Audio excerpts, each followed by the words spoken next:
Peace be with you and happy feast of Saint Cyril of Jerusalem, Bishop and Doctor of the Church. Saint Cyril was born in Jerusalem. He was ordained a priest and eventually became the Bishop of Jerusalem. As bishop, he fostered Jerusalem as a central pilgrimage site for the whole of Christendom, guiding both clergy and laity and promoting unity and deep understanding of Christian beliefs.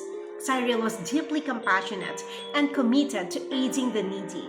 During famines in Jerusalem, he sold church goods to feed the poor, exemplifying his selfless care for the vulnerable in his community.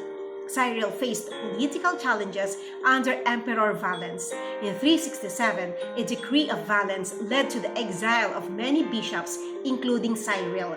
He remained in exile until 378, following the death of the oppressive ruler. After returning, he worked tirelessly to restore peace and unity within the church. Cyril passed away in Jerusalem.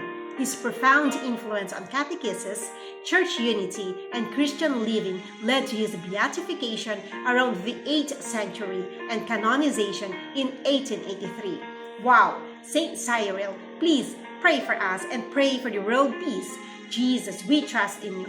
May God bless you and your beautiful family. See you all soon!